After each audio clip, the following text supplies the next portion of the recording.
серьезно.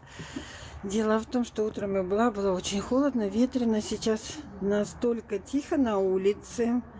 И даже и думать, что я ему этот лайк оставлю, что ли, того, что очень шумно в новогоднюю ночь здесь, в Германии. А вы как считаете, разве это нормально, новогоднюю ночь, когда все кругом в дыму?